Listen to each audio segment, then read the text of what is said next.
future. There are no people in the future. No people at all. There are no people in the future. Where did all my people go? There are no people in the future. Let me try my people call. Where are all my people?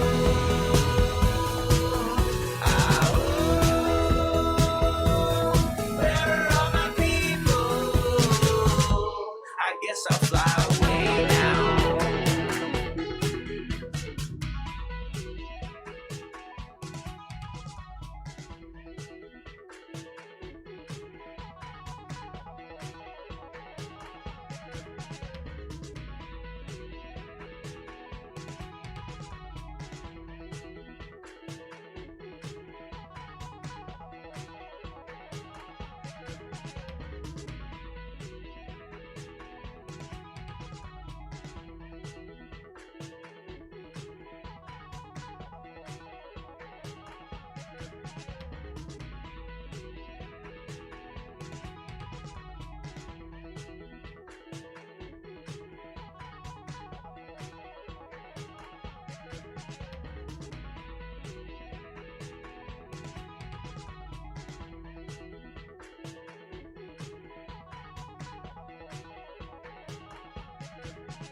Oh, hey, Cyril, thank you for that, bud.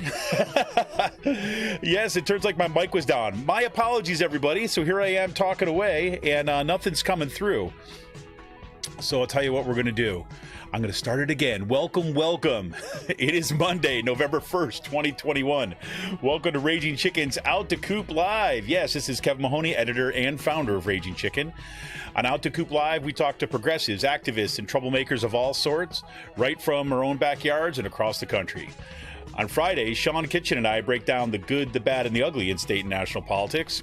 And check out the Wednesday show. The Wednesday show with Cyril Michaleko. Yes, Cyril is a progressive columnist for the Bucks County Courier-Times and the Intelligencer.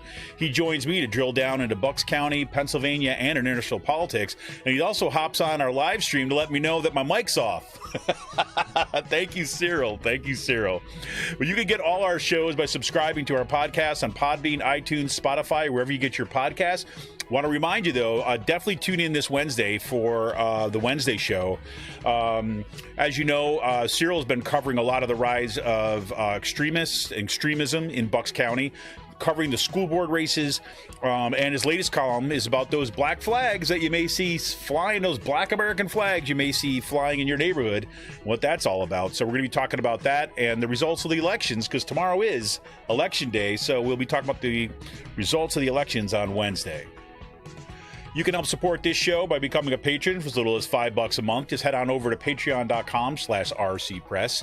And you can also help out the show right now by heading on over to our YouTube channel if you're not there already. Smash that subscribe button, like the stream for this show, and hit that notification bell so you know every time we go live.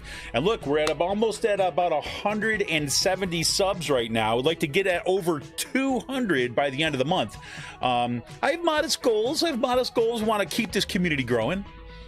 Also, make sure to check out our Discord server. That's in the show notes. You head on over to our Discord server, sign up for that. We're going to start building out that community a little bit too as well. And it's going to be some place we're going to be talking about some future plans and continuing the conversation that we start, with our podcast. And for more PA Progressive Talk, tune into the Rick Smith Show's live stream at 9 p.m. Eastern on his YouTube channel, Twitter, Facebook, and subscribe to his podcast wherever you get your podcast. Really, your best bet is just to head on over to ricksmithshow.com for all the latest across all his platforms. His show has been exploding right now. Showing KPFK in Los Angeles, WBAI in New York. Of course, he's got the Saturday show on Free Speech TV. They're just boom. Go for it, Rick.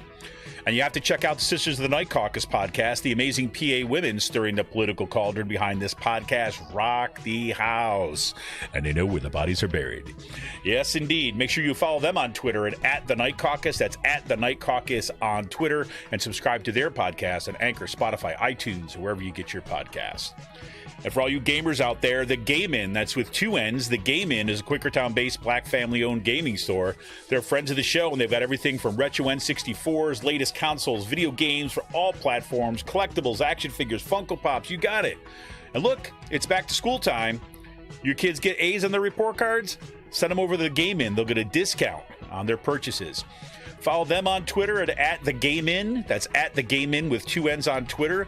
Check them out on their Facebook page. And look, if you're looking for something that's hard to find, you want to know if they got it in stock, shoot them an email at thegameinpa@gmail.com. Special shout out, of course, goes to Jonathan Mann, who wrote our intro song, There Are No People in the Future. Check out all his great stuff on his YouTube page and follow him on Twitter at SongADayMan. That's with 2 N's at SongADayMan on Twitter. We got some great upcoming shows, everybody. Next Monday on the show, Kirsten Zolfel is going to be back on the show. Yes, Kirsten Zolfel of the Pennsylvania and Bucks County Indivisible. You've heard her on the show before. We got a great show talking about Brian Fitzpatrick. Yes, that Janus-faced representative that we've got right here in the PA1. And we're going to be talking about some of his latest antics, probably take a look back at the election, and then start looking ahead at the race that is really going to be, well, it's becoming increasingly more important by the day as we see the mutually reinforcing crises unfold. So that'll be next Monday, November 8th at 7 p.m. And then in 2 weeks, I'm totally psyched about this, in 2 weeks, November 15th at 7 p.m., Laura Putnam, the professor of history at the University of Pittsburgh, will be on the show. We're going to be talking about the growing left progressive political movements in the Pittsburgh area. And we're going to talk about her article, Rust Belt in Transition. It's like what happened to Pennsylvania's and the entire Rust Belt's middle suburb counties and how it can be reversed. It's a phenomenal article talking about this kind of move away from the Democratic Party in these kind of these Rust Belt middle suburb counties, as she's calling them, and why it is that in some of these very counties we're seeing this resurgence of real kind of left, even socialist politics, right? We could say something similar of what we see around the Buffalo region too as well, but we'll get there. So that's on Monday, November 15th. Laura Putnam, professor of history at University of Pittsburgh, will be on the show. But tonight, while you're here, right? While you're here, on tonight's Out to Coop Live, we're going to be taking a look at the urgency of now. That is right, as COP21 gets underway in Glasgow, Scotland. That's the United Nations Conference on Climate Change. We are faced with perhaps the last best chance for a livable future as leaders of developed countries tamp down hopes for progress. It's like this push and pull and stuff. And tomorrow, of course, is election day, as I was saying, and we are faced with the crises of our school boards, as right-wing extremists have made a play to turn back the clock and reinvigorate white supremacy right in our own backyards. Yes, we are living in a time of high stakes, and we'll be taking your comments and calls on tonight's show. So, I guess the messages for tonight, I guess it's a couple messages, I guess you should say. Last week, if you listened to the show last week, or if you listened to any of the shows we did this week, it's I've got to say, I've not been in the best headspace when it comes to the news and even talking about on the show. And in part, that's because it's, a combination of a little bit of exhaustion. It's a crunch time in my semester, because I teach at Kutztown University, as you know. But it's also seemed there's this gap, right, between the stakes that we're facing and the response, at least within the official political circles, that we're seeing, right? And there's no bigger one than climate, right? I mean, the climate crisis is so real. Now,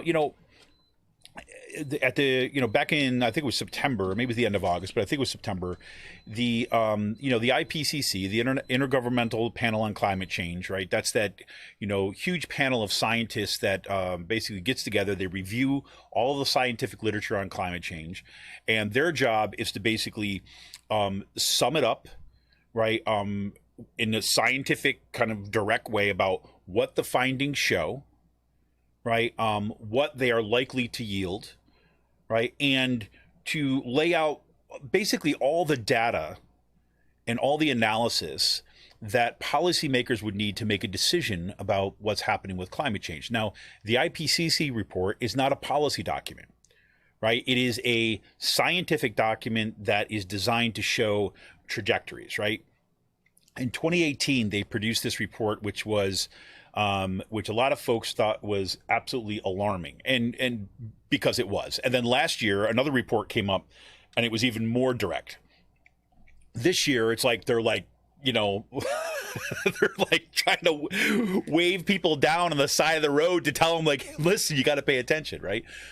But the idea is like, look, we have the short version of it is, of course, and many of you listen to this already know this, but we've got to like 2050 to basically get off fossil fuels, right? I mean, it's 30 years from now. That is not a lot of time.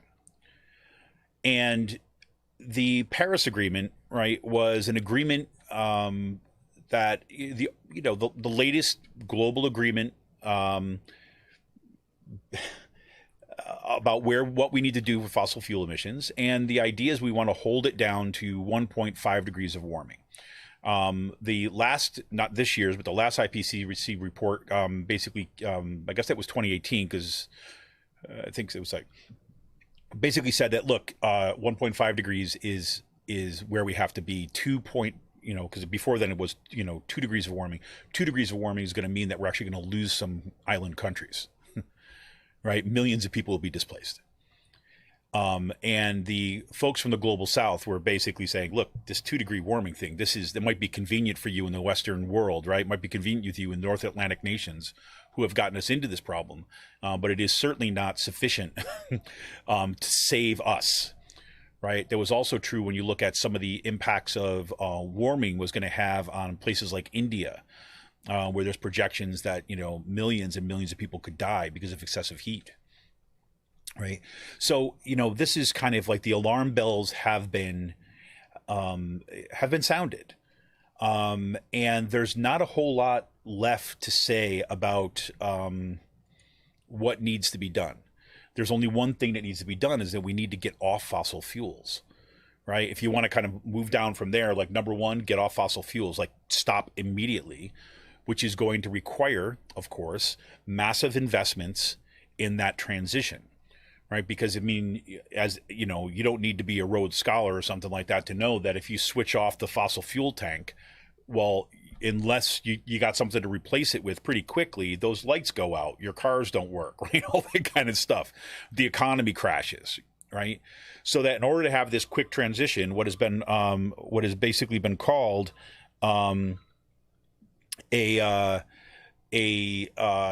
you need like a Marshall Plan for the world when it's coming to getting off fossil fuels. That's really what we're looking at right here, right? We're looking at trying to get off fossil fuels ASAP.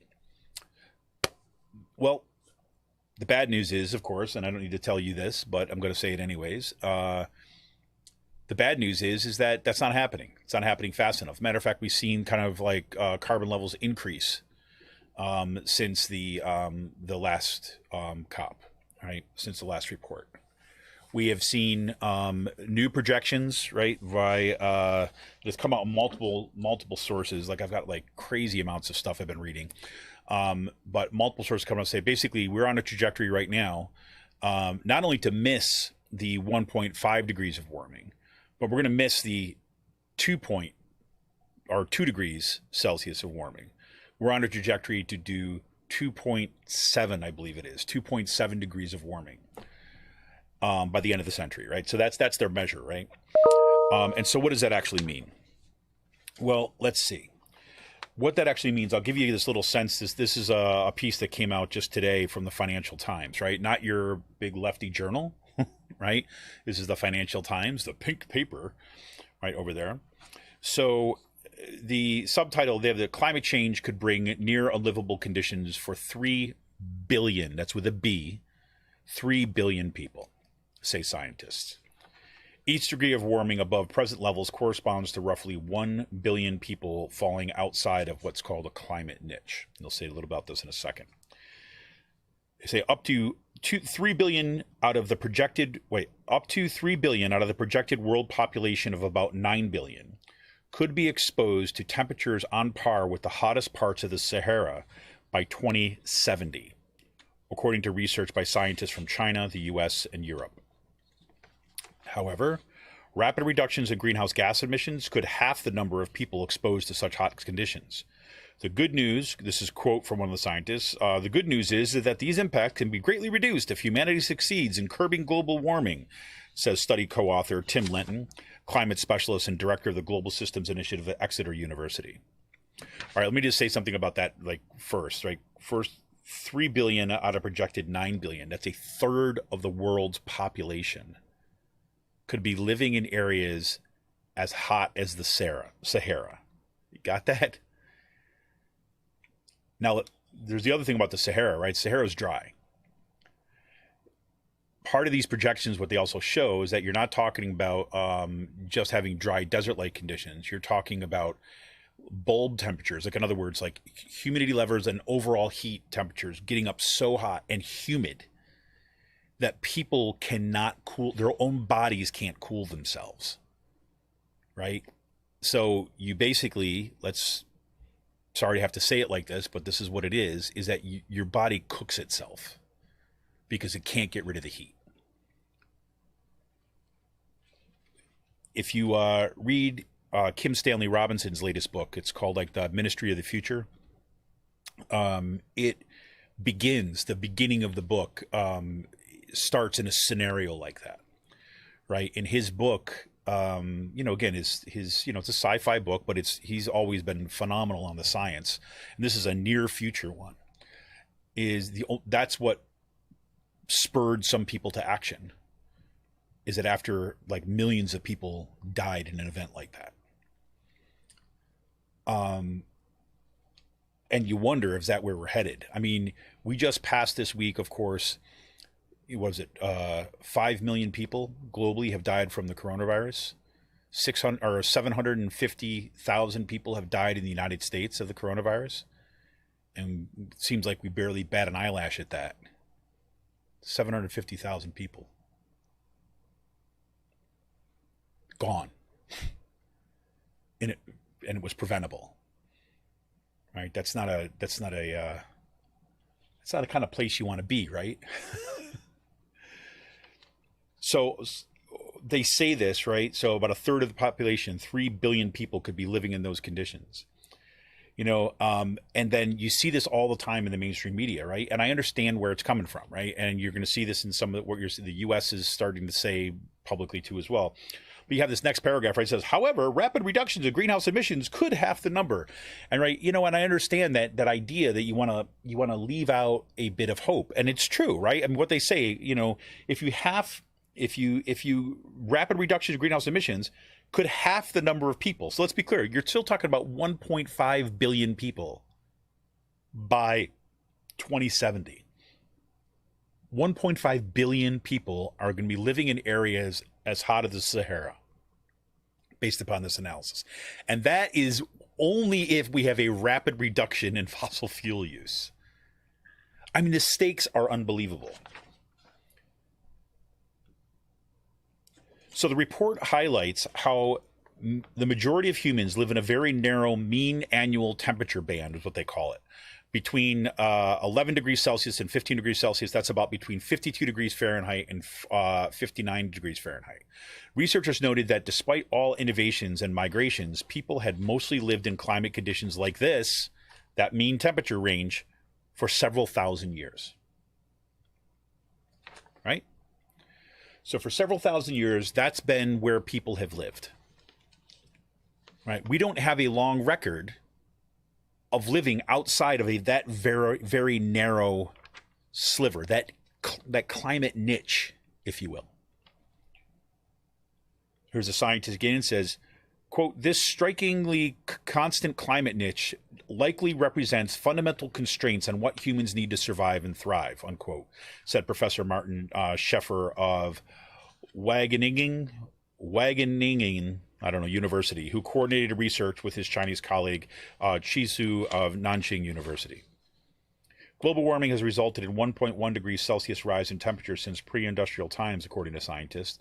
This is expected to reach 1.5 degrees within 20 years, even in the best case scenario of deep cuts in greenhouse gas emissions. So remember, Paris Agreement said 1.5 degrees was what you're going to try to stop at. What they're saying here, 20 years, that's not 2050, that's 2040. 2041 if you want to be specific, right? 1.5 degrees Celsius rise by then, if we do what's necessary, right? Even in the best case scenario.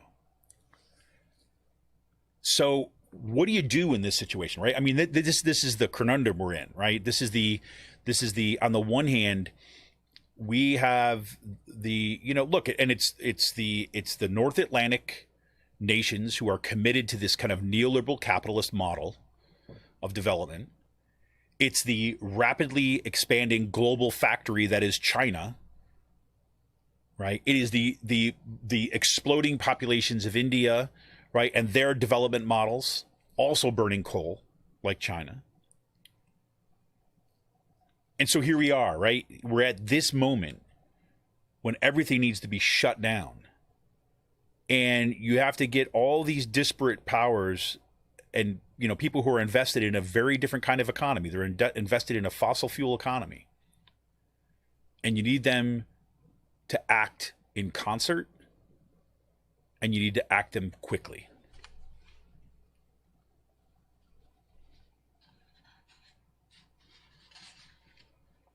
It's not very so anyways, that's why if emissions continue, so listen, at present, only about 0.8% of the global land surface experiences mean annual temperatures greater than 29 degrees Celsius, right? Or 84.2 degrees Fahrenheit, right? By 2070, right, that can move from 0.8% to 19% of the global. So think about what that means, right? So not only you're talking about landmass areas, that means this is, you've heard this before about these massive migrations, right? That will be happening as a result of what's going on with the climate. So what do we do here, right? I mean, this is the thing. So, I mean, what's happening in Glasgow, right? COP26 just got underway in Glasgow yesterday on Halloween. Fitting, I guess. And already, I've got this piece here, right? This is from CNN. I'll just read you the opening paragraph, and this will give you a sense of it, right? U.S. climate envoy John Kerry and his team were hoping things would look very different heading into the world's premier climate summit this week, but officials have begun downplaying expectations as clouds gather over the upcoming talks. The circumstances have led the Biden administration officials to lower expectations for the Glasgow meeting, which they are messaging more as the beginning of a long process than as the culmination of Kerry's efforts over the last 8 months.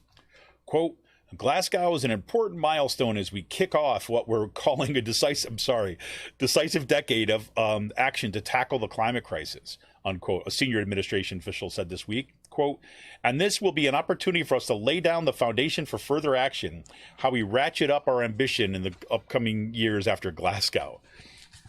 Right? That's, I mean, it's almost comical, right? I mean, this is your launching point. This is your, as we're calling, where does it say that it's again? Is it the beginning of a long process?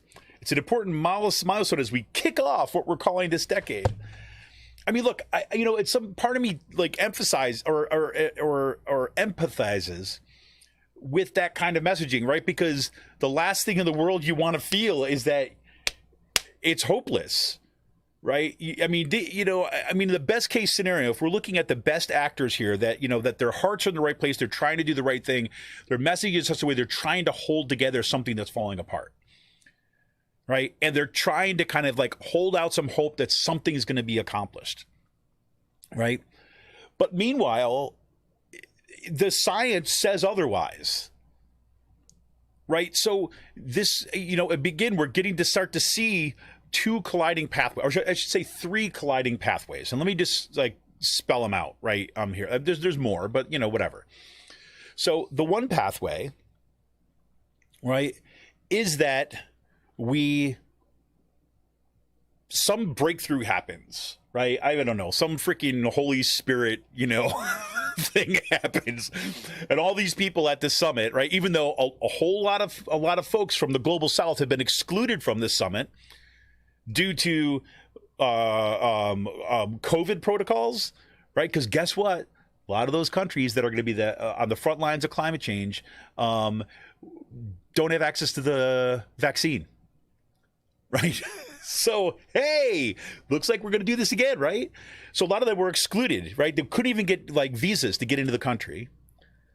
So any participation they have is remotely, right? So anyways, I'm getting off track. So let's just say there's some kind of Holy Spirit moment. And actually, not only did these folks come out and say, we've come to an agreement that we're going to do this, but they actually somehow put in teeth, right? Miraculously, they come up with this like way to have, give teeth. I mean, I don't know how you do that, right? But that's like, that's the best case scenario. That's what everybody really, I think everybody would love, right? If we actually just do this right. And just quit the nonsense. Let's freaking listen to what we got to do because we got a crisis here. Let's respond to it like a crisis and pull together and do this, right? That, like, what I just described there is like right on the borderland of like the forest where unicorns are real. Okay, just want to be clear. I know, right? That. So, but there's a second line, right? So I guess there's four. The second line is we continue the process as it is. This slow process, we're going to kick off, a decade of blah, blah, blah. And it's going to be a decade of the same nonsense, right? And the only thing in that framework that is going to spur action is going to be shocks, disasters, mass deaths, all at once. Right? And at some point, you'd think, okay, then they feel like they're back into a corner, so they absolutely have to respond. So that's another possibility. That's not quite on the the edge of unicorn land. That's a little bit farther in, but I think a little bit more realistic. But then, of course, you've got what we saw just happen with the pandemic. Is that the ability of people to allow other people to die as long as it's not them, or as long as it fits some sort of weird freaking cult-like devotion to death, right? That's why Sean Kitchen always said the Republican Party's become a death cult. Hey, Shireen, what's up? So, I'm not, there's not evidence. Let's put it like this. There's not existing evidence to say that even in the absence or even in the presence of massive deaths as related to climate or disasters related to climate, that we're going to see action, right? The one thing that might play itself out is like, again, because like rich people are going to be insulated. We know this. It's only if there's going to be impacts and hard impacts that are going to hit the financial sectors and are going to hit the kind of, the wealth sectors. And, that's going to be part of it. So that's one trajectory. So that's number two. Number three is radical action from below, right? This means that we start exercising our power to say no.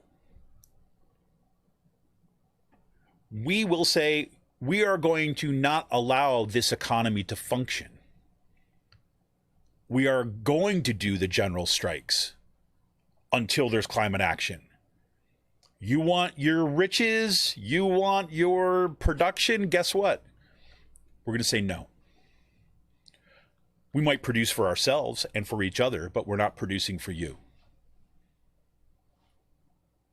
Rick Smith has always said this, right? One of the greatest powers of the worker right, is to stick their hands in the pockets and say no, collectively.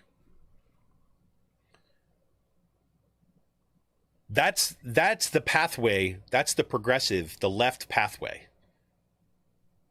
And, I hesitate to even say left at this point because, I mean, that's the kind of human pathway, right? That's the one where, like, that's not even a read of the ideology of, like, what that means and where we go from there. That's just a kind of a sense of, like, how we demand action is that we say no. We don't work. This is what the longshoremen have done over and over again, who offload all those ships coming from China and stuff, right? They basically come out and they say, "Look, we're going on strike. We're not unloading your ships until we get X, Y, and Z met." And that's because they said no. That's a nonviolent action. It's confrontational. It's full of conflict. It's got risk associated with it, but it's one that is a better chance of succeeding than hoping for the best. And, and again, look, we don't have movements in this country, at least. That's not the case in other places around the world. But in this country, at least, we don't have a lot of muscle memory of building mass movements. We're still stuck, right? Especially like liberals and the left, like more broadly, are still like hesitant to make people uncomfortable. I'm not even talking getting in people's faces. I'm just saying, like, the discomfort in your social circles of saying no with your bosses, right? I mean, I could go off on a whole other trajectory about what we saw, at Kutztown University when it came to its responses to the pandemic and responsive to what they're doing to Steve Oros and other people at our campus right now. And the willingness for people to just to not fight, to not even put on the table a refusal to work. Unless our conditions are safe, we will not go back to work. Collectively. Because, if I did it individually, or that person did it individually, or that person did it individually, they're gone. It's easy to pick off individuals. You have to do it collectively. You have to plan. You have to strategize. And that's where you get your power from, right? That's where solidarity comes from. Solidarity is that energy that helps exercise those muscles and keep you strong. And that's the kind of thing that has to happen in our workplaces. That's the kind of thing that happens in our communities. We have to say no. And to take away the very thing that they want the most, and that is the money, because that's all they care about, the money and the power. So, we've had this history of looking back at different movements, right? Whether it's the kind of women's suffrage movement, whether it's the anti-slavery movement, whether it's the civil rights movement, right? Whether it's a struggle for LGBTQ rights, whether it's the feminist movement, as kind of look at what they did. And we have pictures of them sitting down and locking arms and we champion that when it's in the past. We have to bring that all forward to the now and let it bolster us now in this fight. Because literally our lives and our children's lives are on the line when it comes to climate crisis. And the fact that I think about my place of work, right? Kutztown University, the fact you have all these buildings with big flat tops exposed to the sun all day, that those are not packed with solar panels, that should be enough right there. No solar panels, no classes. How's that? Right? I mean, seriously. I mean, at some level, it is that easy. And I understand in practice, I understand the feelings around it. I understand the hesitancy. I understand this fear. But that is what we're facing here. I mean, because what's the alternative, right? How many billions of people are going to be displaced? How many people will we accept as dead before general strikes start to feel like common sense?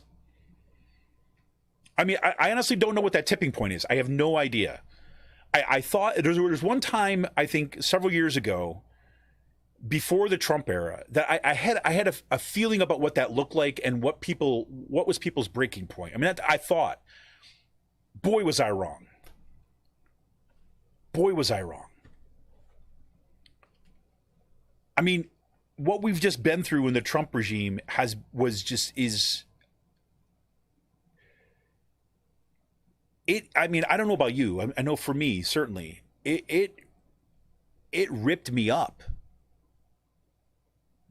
I mean, there's enough struggles in our lives as it is with that. Holy crap. The brutality, the lies, the gaslighting every single day that took place. Right. And look, it was our, well, I shouldn't say it's our first, but it was, for many of us, it was our first experience with that degree of authoritarianism, right? They're really like, this is what it means to live under authoritarian regime. I think for a lot of us, it was abstract. This was real. So that's what I'm thinking. So that's something. So then we have a fourth round. So then we've got your general strikes, your mass movement, right? Your solidarity, your kind of, this is what we do. We demand action. We put our bodies on the line. The fourth one scares the crap out of me. And we've already seen these snippets of this development happening now. And I'll tell you right now, this is already happening in the far right circles. You get in their chat rooms, you follow what's happening. I mean, I'm not suggesting you do this, right? There's plenty of people who do that research to read it. You don't need to go out and get into their chat rooms because it is like disturbing. I couldn't handle it too long, right? When I tried to do that one, I was like, oh my God, I can't do this. That third one has to do with, okay, what happens? So we stay on this trajectory. The climate heats up. More disasters start happening. Let's just say, let's be conservative in our estimates. 500 million people to start are forced to flee their homes and are now migrating. Where do they go? Who lets them in? We've already seen the rise of some political parties that have been, I talked about this a little bit on the show last week, but some political parties that have started to pair nationalism, right-wing nationalism, with climate action. If you remember, there was the shooting in New Zealand, right? That mass shooting in New Zealand.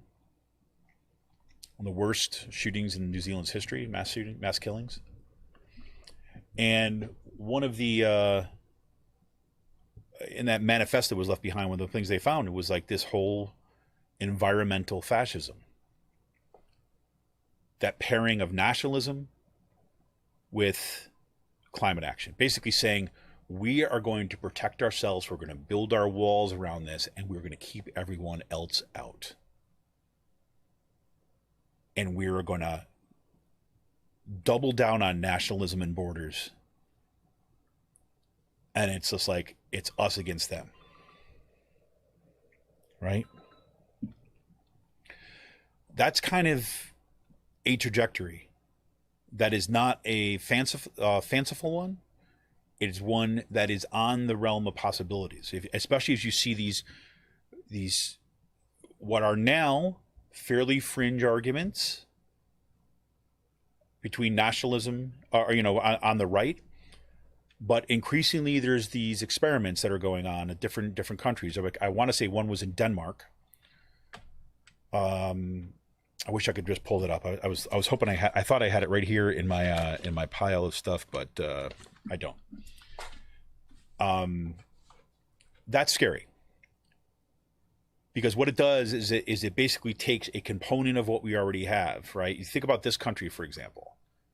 Like, if you think of this, it's going to be like, who's the us and them in this country, right? It's not like all Americans. It's never been all Americans, right? It's going to be those rich folks paired with their white supremacist thugs and their police and military things, especially the police forces, right, that have been militarized,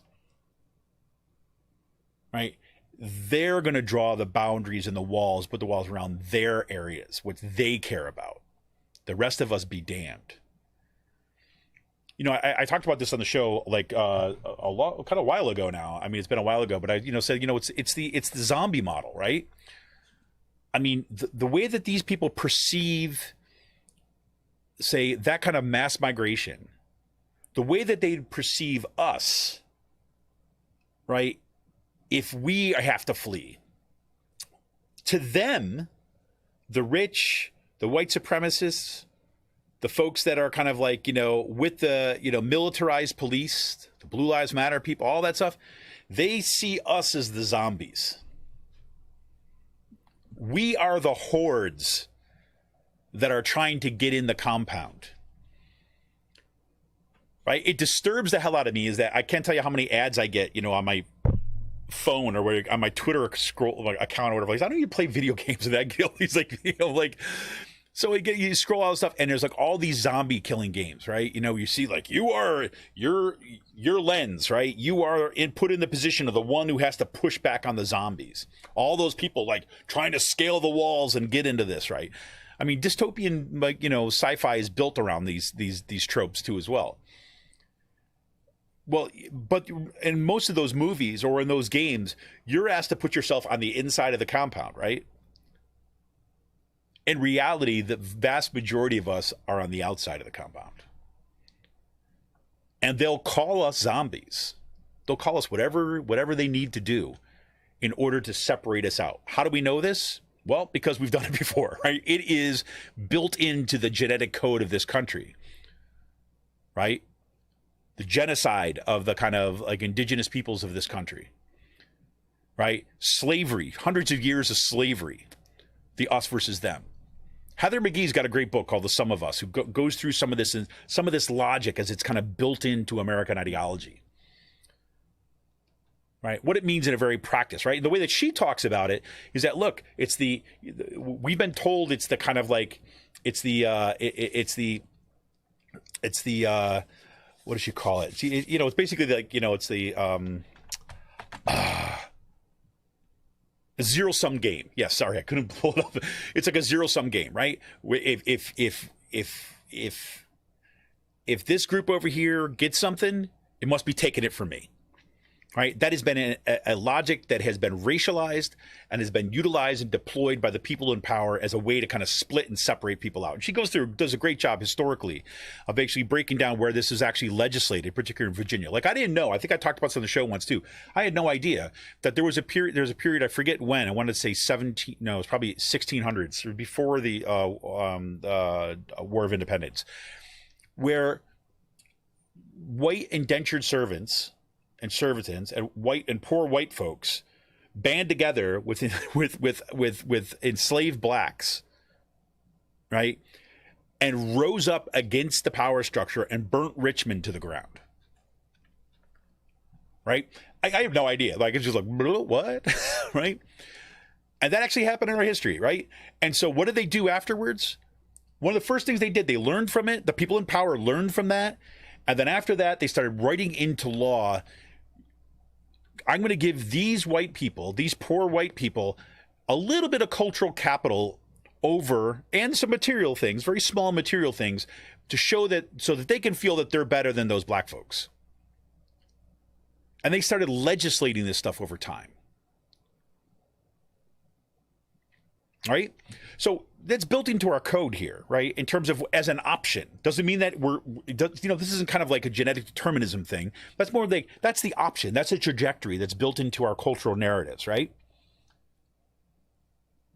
So they will do that. They will play the zombie game with us, right? That is the environmental fascism part of this stuff, which we got to address. So those are my concerns, right? So now, I do have to say that, what you saw with the Biden's package about the latest spending bill, about $555 billion, it's not nearly enough, but it's better than I first thought, which is a good thing. I listened to, say, Bill McKibben he was on Rachel Maddow last week, and kind of like talked me down off my ledge a little bit, but basically, because it basically squared with kind of like, I think where I was thinking about this is that look, it is significant what's in that bill if it ever passes. However, it's not nearly enough. Right. So it is a good thing. It is the largest investment in the kind of history. But the problem is that it just leaves all the incentives and takes away the stick, gives all the carrots and no stick. So there's no penalties for breaking away from that. There's no penalties to continue to use fossil fuels. Right. It's just kind of encouraging people. Right. Which, again, is fan. And one of the biggest things that, was kind of left out of it was this, oh God, where was that one thing? This is Liza Featherstone's piece. Yeah, here it is. This thing, it was the Clean Electricity Payment Program. Basically would have had these direct incentives, but also would have had a stick connected with it. That was considered to be the hallmark piece of Biden's Build Back Better bill that would have been jump-started a whole bunch of stuff when it comes to the response to climate. And that was taken out. So Bill McKibben was kind of pointing about that. So look, I mean, I didn't even need to go this far on the climate stuff tonight, but it's like it's really, really significant towards where we go next. But we're going to be covering this because the COP goes on, I think, for 2 weeks. So we're going to be looking at some of that. We're going to have some people on. I've already reached out to some folks who want to come on and talk about some of the stuff in climate right here in Pennsylvania and so on. So you're going to get a lot of that in the kind of leading up for the next couple months. So just be aware of that. So I won't spoil the surprise of who we got coming on, but was there. So tonight is like the big night, right? I mean, tonight is the eve of Election Day. And we have some high stakes elections tomorrow. Right now, Cyril Michaleko has been covering like nobody's business. Has been covering what's been going on in Bucks County. Has been highlighting the school board candidates that you need to get out and vote for, and to show you why that you want to vote for some of the other ones. I mean, like we've seen, you've got people like Ricky Chaikin, right? You got people like, I just could go down the list, but you've got these people on the Republican ticket. Let's just leave it like this. Right, it makes it nice and simple. The people who are running on the Republican ticket have wholesale bought into a whole range of conspiracy theories, like anti-masking, like trumped up racist CRT nonsense, and have been hanging out in the same room with, the QAnon conspiracy theorist people. Right? They're kind of like all in this together. Right. And so I'm looking here, as you know, I'm in the Penridge School District. Right. And the Penridge School District has been one of the leaders in in fanning the flames of extremism. Right. And, I came across this one of these groups. There's Steve W. I'll just leave it to Steve W. because this was how I signed the thing. This is, he said, this is a closing argument for the Penridge United, and I think it's worth reading this. Right, this is coming from somebody who got involved, and what they think about this. So I'm just going to read it in its entirety. So Steve W. says, "I got dragged into this campaign kicking and screaming. I had opinions, sure, but my intention was to share them privately. I thought, and in fact, I'd do little more than complain and meme up a Facebook group with like-minded local yokels. You know the rest. Not quite 8 weeks later, I've done more in support of Jeremiah Link, David O'Donnell, Dawn Curran, Adrienne King, and Carolyn Para-Ciarino, a.k.a. Trump Locks, than I've ever done from any one candidate in any race at any level. I've donated, I've attended fundraisers, I've canvassed, I've text banked, I've published an op-ed, I've drummed up support for the community, or I tried hard to anyway. I planted a 4x4 foot sign loud and proud in my yard facing 113. I did these things for a reason. The reason is I'm in awe of the sacrifices these five have made of time, money, and sleep. They've put their family names and reputations on the line. They've been tested in ways that might cause many of us to crumble. Still, they run. Still, they show up. Still, they give the whole of the Penridge School District the benefit of the doubt. If that isn't a testament to their qualifications, stamina, and fortitude, I really don't know what is. If you, a voter, are still on the fence about your next 5 school board directors and remember nothing else about this race, please remember this. The entire premise of the opposition campaign is based on falsehood. Penridge United doesn't want critical race theory in the schools, nor was it about to be implemented, nor was it ever even considered. That soundbite is a scare tactic fed by interest outside of our district. It is the lowest form of conspiracy theory that insinuates our own teachers, who already have one of the toughest jobs in the world, are somehow complicit in some seedy liberal indoctrination campaign. Meanwhile, our 9-0 incumbent partisan school board stands by and allows such a lie to be propagated while taking zero responsibility for the awful environment our kids are legally required to show up to every day and the correlative tanking rankings. Enough is enough. The words, "we take responsibility," appear on the official Penridge United Facebook page. Those words do not, and I wager they will never, appear on any page affiliated with their opponents, even as their henchmen attack small businesses and post fabrications and conspiracy theories as official public policy. Vote at the ballot box tomorrow. Vote. I thought that was fantastic. I thought that was absolutely fantastic. I want to read one more thing. This is a letter to the editor.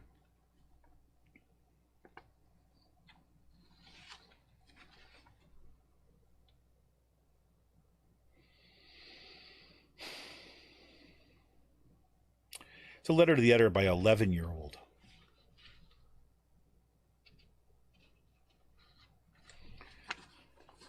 And I'm going to read it to you. This has appeared in the Reporter Online. That's what I got at the Media News Group. Hello, my name is Logan Phillips. I'm a Penridge student. I attended Seiler Elementary last year, and I'm currently in the 6th grade at Penridge Central Middle School. There's been so much talk from adults in our community about what's going on in our schools and being taught to our children. You're talking about me, so I think you need to hear from me. Inaccurate information is being purposely spread by the Penridge GOP, BBCC, these are the right-wing Republican school board candidates, the BBCC school board candidates, and some current school board members. Through Facebook, school board meetings, letters mailed to our homes, and candidates knocking on our doors all over town stating things that are absolutely positively not true. They want to be leaders in our community, make rules for my school, and are supposed to help me. But they are trying to get elected and making changes to our schools by tricking people. How can this really be happening? They sent a letter claiming I was taught at school all these ridiculous things. That one, I have never been taught at school that I am defined by my race. I have never been taught I am an oppressor. I have never been taught to question my gender. That's completely ridiculous. I have never been taught America is the problem. Okay, that one I really don't get. We certainly as Americans always try to be better and can't pretend we are perfect. If that's what they meant, I really don't know about that one. And I've never been taught to focus on race instead of character. Did you know Seiler is a nationally recognized as a school of character? I didn't see that in the letter that was trying to scare parents into protecting us by lying to them. My brother is an 8th grader and obviously was never taught any of this at his school either. He said the only thing he's heard or seen that's different lately is kids getting picked on way more this year. So now, due to misinformation spread, DEI is a code word for evil? Look it up, grown-ups. Inclusion doesn't mean exclude others when we include. It means include everyone. I'm going to say it one more time. We have never been taught these things in school. I'm well aware people who have been misinformed or want to continue the lie are going to say that I've been politically indoctrinated. I did have to do some research to find out what the heck the word meant. It's absurd. A bunch of grown-ups temporarily halted DEI and took some educational books out of our schools. You sounded the alarm all right, the imaginary CRT one. Let me assure you, I do know about many of these topics as I love to read and learn about what's going on in the world. My parents, dad is very Republican, mom's an independent. My parents will question my answers, or will answer my questions. I'm not sheltered from the world I will someday be working in. I just didn't learn about them in school, ever. Sadly, all this ridiculous sounding of the alarms has only brought bad behavior into my school and my town. Please look into the candidates running for school board and vote. Please don't listen to the candidates that are indoctrinating the adults of my community. What they are saying is not true. Unfortunately, I can't vote, but I can tell you the truth about what is and isn't going on in Penridge schools. Please vote to bring kindness back to our schools. Logan Phillips, 11-year-old. This kid has got more sense than these freaking right-wing lunatics running our school board right now. That's why in the Penridge School District, you got to get out and vote for the Penridge United candidates tomorrow. It's as simple as that.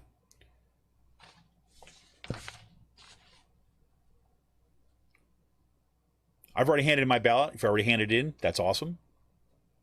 Right? But you want to make sure.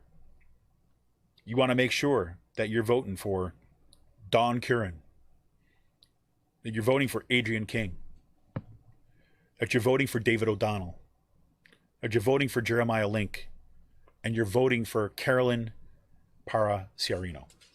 And you've heard 4 out of 5 of those candidates on this show. We've had them on this show.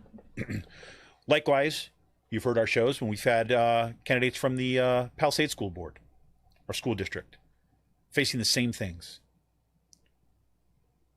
Racist attacks, lies about CRT, anti-masking craziness. You want to make sure that you're going to be voting for the right folks there too as well.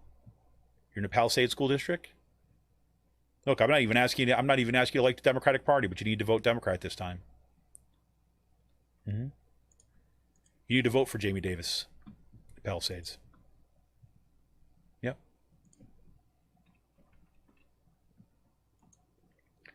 There's a lot at stake, in our community right now. There's a lot at stake. And I'm sorry, I didn't say it. Make sure your Palisades School District, make sure you're voting for Jamie Davis, and make sure you're voting for Cindy Shane. Make sure that you're voting for those two. And if you have questions about them, you can check out, they were on our show. They were on our show 2 weeks ago. We had them on here, and they're telling you the same thing. You're talking about highly qualified people who have the best, who've been given it in the volunteer realm of things. You have Cindy Shane, for example, up in the Palisades. She's been working with at-risk kids and disabled students. She knows what those kids need, and now she's watching this craziness going on around her. Jamie Davis has been out there kind of giving it all for those kids and kind of making sure that, say, students of color also have a voice there too as well, standing up for kids and being an advocate. You got to vote for those folks. When you're looking at the Central Bucks School District, you got to make sure you're voting for the Democrats in that race too as well, and you're not voting for the crazies. So there's been some talk about this now, and I'm very glad to see this is making some of the national media for the first time. But what you got to understand about this too as well is that this is a test run.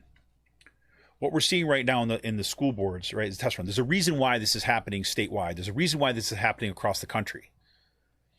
Is because these right-wing Republicans believe that they've got no win on economic argument. Everything in Biden's Build Back Better program, it polls right at anywhere between 55 and 85% in support, depending on where you are. Even in some of the most conservative areas of the country, where you're talking about the job programs and everything like this. You're talking about expanding of kind of Medicaid and Medicare. You're talking about being able to negotiate over prescription drug prices. All the stuff that's got stripped out by people like Manchin and stuff like this, right? Even in those, they were all for it. So the Republicans know they're not going to win on the economic level, right? They're not going to win on the insurrection level, right? Unless you're a Trumper. Right? But Trump's got a hard cap. So what are you going to do? You're going to scare people with culture wars. And they've actually shown this. This was a story about Virginia. What's going on in Virginia right now in the governor's race, right? It's tight race. And they found that Republicans in Virginia found out that, yep, sure enough, that even in some of these areas that went for Biden, or actually vote for Terry McAuliffe last time around and won by nearly 20 percentage points, once they started talking about critical race theory, once they started talking about anti-masking stuff, they were able to cut into that lead.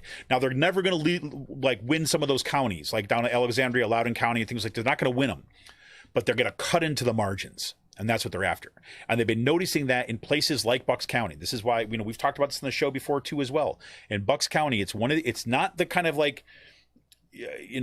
major, it's not in the big rural districts, right? It's in districts like Bucks County where you see that's been primarily white, and we're seeing some demographic change.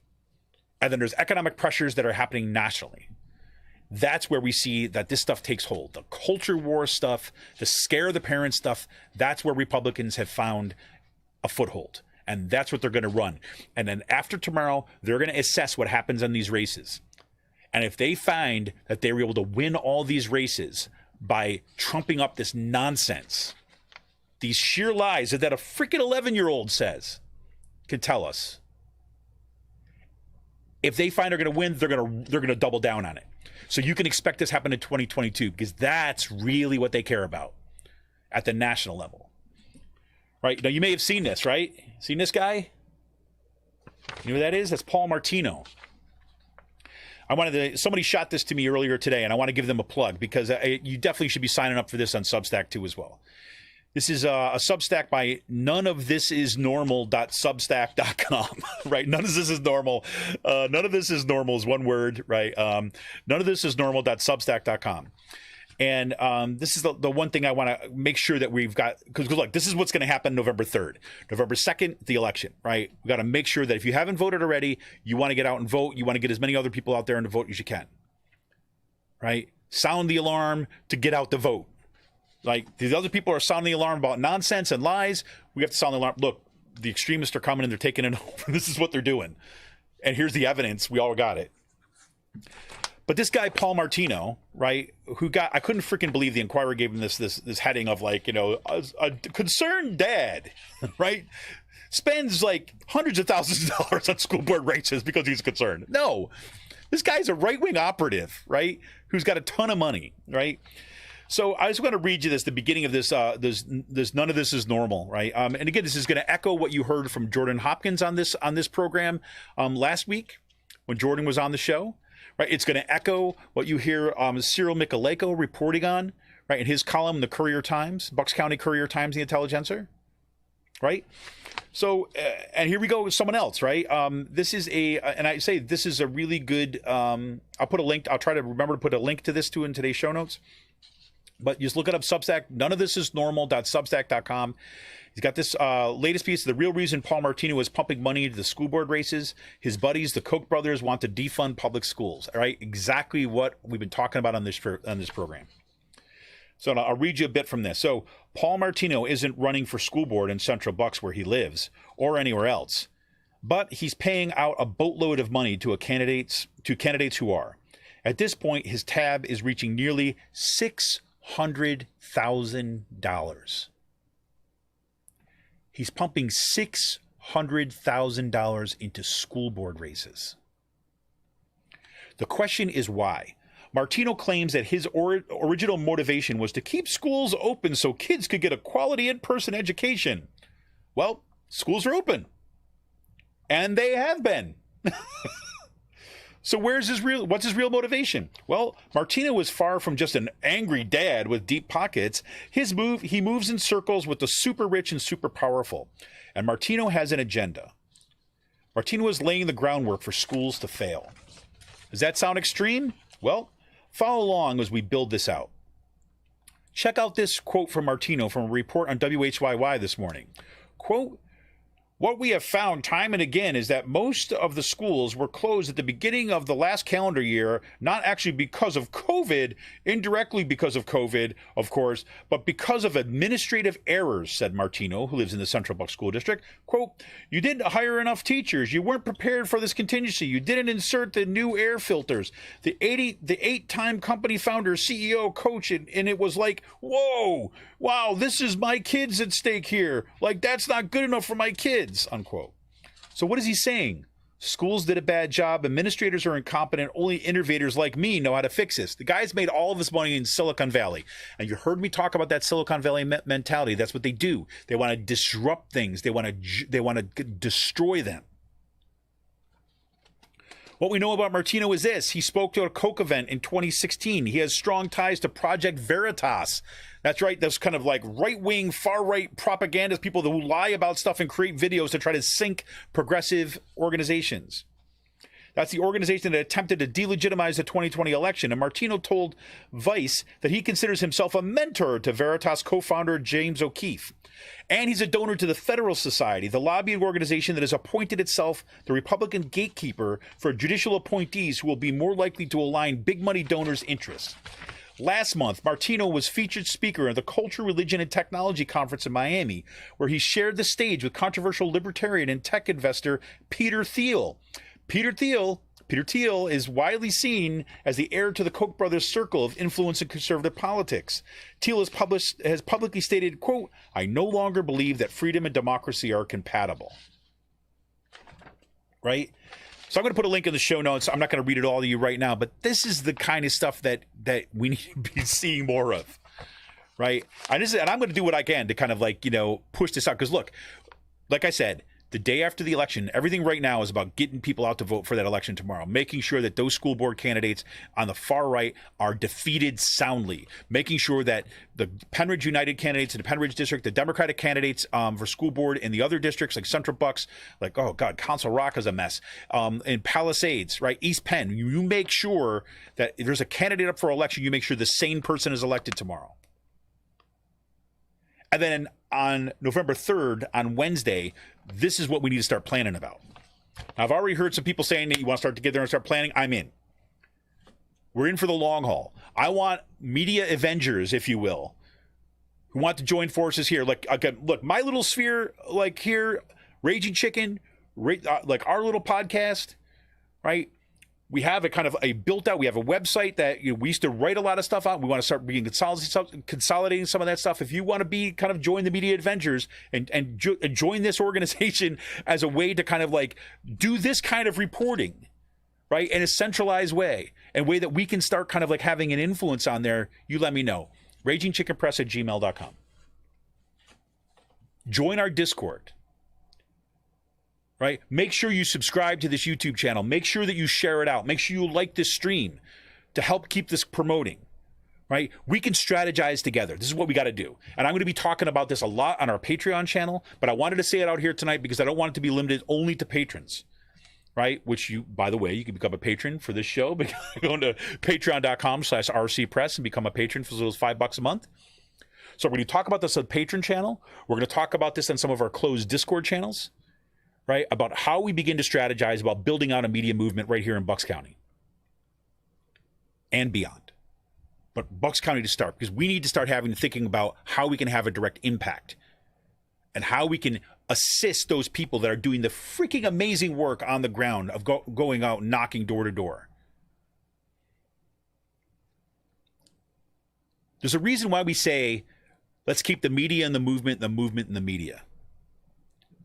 There has been no successful social movement ever that has not had a media wing. It's changed over time, obviously. Based upon context, based upon culture, you've had some sort of communication structure that has assisted those movements. We can help that here. So anyways, everybody, thank you for kind of joining me in tonight. I know it went a little longer than I wanted to. Thank you for the support that you always show.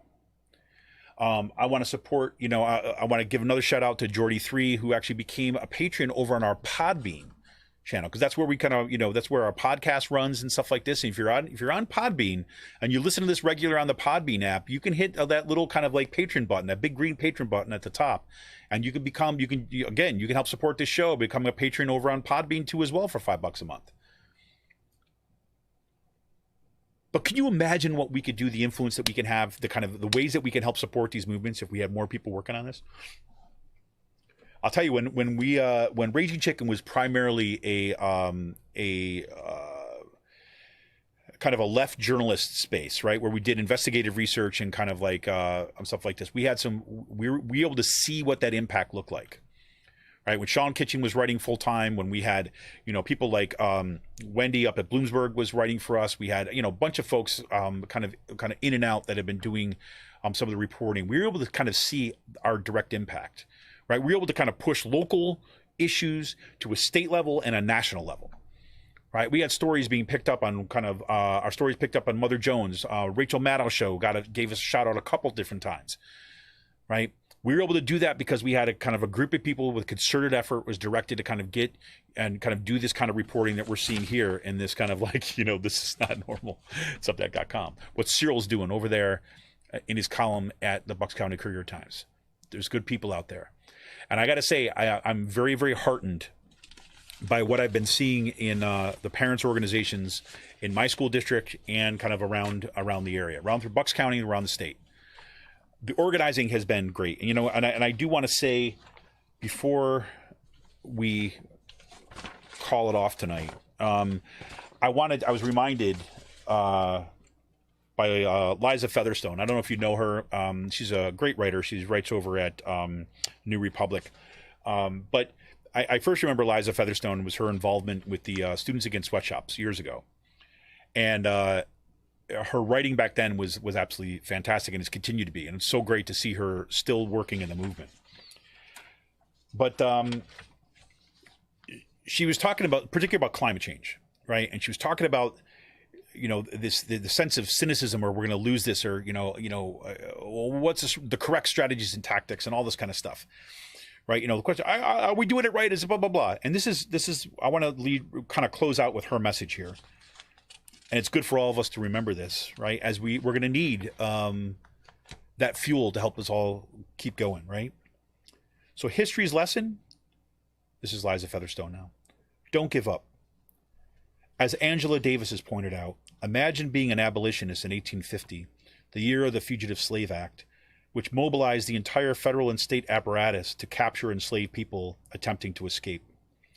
Anti-slavery activists faced this staggering political defeat that year, yet most of them would then live to see the passage of the 13th Amendment, abolishing slavery in the United States in 1865. Similarly, Jean Theoharis, a Brooklyn College professor and author of The Rebellious Life of Mrs. Rosa Parks, in the 1950s, when Rosa Parks was actively organizing, there was, quote, no sign that she was going to see change in her lifetime, unquote. In 1955, just months before Parks famously refused to give up her seat in a Montgomery bus, the men responsible for the death of 14-year-old Emmett Till, a child brutally murdered for supposedly flirting with a white woman, were acquitted. Parks and others worked for years to challenge the unjust conviction of Jeremiah Reeves, a black teenager sentenced to death for the alleged rape of a white woman. He said the relationship was consensual, but Reeves was executed in 1957. Years later, Parks said of the time, quote, sometimes it was very difficult to keep going when all of our work seemed to be in vain, unquote. She could not have anticipated that her own organizing would, within a decade, help end Jim Crow and pass the Voting Rights and Fair Housing Acts. This moment looks bleak, said Theoharis, but we could be on the cusp of change, quote. Some will worry about the political optics of tactics like blocking traffic or blowing up pipelines. I'm not, but such specifics may be beside the point. Theoharis, also the author of A More Beautiful and Terrible History, The Uses and Misuses of Civil Rights History, notes that some myths about the civil rights movement muddle our understanding of that time, in turn warping our analysis of contemporary activism. One of these myths, she says, is the, quote, idea that there is a right way, unquote, to protest. In recent years, centrists and conservatives have often held up the nonviolence of Rosa Parks or Martin Luther King Jr. as the quote-unquote correct persuasive strategy, in contrast to Black Lives Matter protesters who have sometimes been criticized for confrontations with the police. Yet that elides the more complex history of the civil rights movement. A related myth, Theo Harris told me, is that, quote, if you shine a light on the injustice in the United States, it will be remedied, and that's just not true, unquote. These narratives, Theo Harris explained, quote, distort how change happens and why it happens, unquote. The grade school understanding of history mistakenly elevates discrete tactics and flashpoints. The history of a successful movement is messier and perhaps more boring and repetitive than common narrative suggests. Quote, we don't tell it as a story of perseverance, unquote, said Theo Harris, and we should. Parks didn't succeed because of her quiet dignity in refusing to get off the bus that one day in 1955, but because Claudette Colwyn and many other Black Montgomery activists had protested before her, and because Parks herself had been organizing for years. Change comes because people keep trying. The idea that a sign of insanity is doing the same thing over and over, Theo Harris laughed, is just a stupid cliche. In fact, the history of organizing shows that what works is, quote, having the fortitude to keep doing it, unquote. It wasn't that Rosa Parks that happened to engage in the right protest on that one day. Quote, Parks's genius, Theo Harris emphasized, was her ability to act and act again. And that's where we're at. And I think the title of her piece, which says it all, says, the climate fight will seem impossible until its sudden victory. Right? We've heard that. Change is impossible until you win. And that's where we're at right now. High stakes. High stakes on climate. High stakes in tomorrow's election day. High stakes in the rise of white supremacy. High stakes right now. The Supreme Court is hearing like presiding over arguments, listening to arguments over the elimination of Roe v. Wade in Texas, right? We're seeing attacks on women's rights. We're seeing attacks on multi-ethnic democracy. We're seeing attacks on our right to live, for Christ's sake. But we have each other. And we have the power to say no. Because saying no collectively together is one gigantic yes. A yes to a future worth living. A yes to the justice that we all deserve. A yes to the equitable distribution of wealth in this country once and for all and across the world. A yes to a society worth its name. A yes to equality, a yes to justice, a yes to fairness, a yes to love, a yes to care. That's what we can be. Our collective no can be our collective yes to that future. So we've got one concrete task to do for tomorrow. Elect these school board candidates. Vote the Democrats into office. Get rid of these freaking nut job extremists that are distorting and wrecking public education. That's the immediate ask. You can do that. And then on Wednesday, let's talk about where we go from here. Let's build on what we started building. So everybody, this is Kevin Mahoney, editor and founder of Raging Chicken. Thank you all for sticking with me tonight. I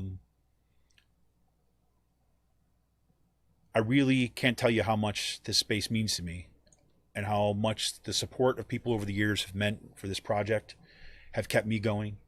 For the folks who tune in every single time we're on, thanks to Emily and Cyril and Shireen, who are at least in the comments tonight. I know there's more people that have come on, but the ones I see right now, I want to give the shout out to. Thank you all for all that you do. Thank you all for the organizing on the ground. Oh, Steve Schnell, make sure you vote for Steve Schnell over there in Berks County too as well. Paul Martino dumped a bunch of money over there too as well. We can do this, right? It's going to be a long haul. I have to keep on reminding myself of that. I know that you probably remind yourself of the same thing, but we can do this if we do this together. So we've got more coming up. this week. Make sure you tune in on Wednesday for the Wednesday show with Cyril Mikaleko. We'll be back on Friday, next Monday, with Kirsten Zolfo. Talk to you, everybody. See ya! Vote, vote, vote, vote, vote.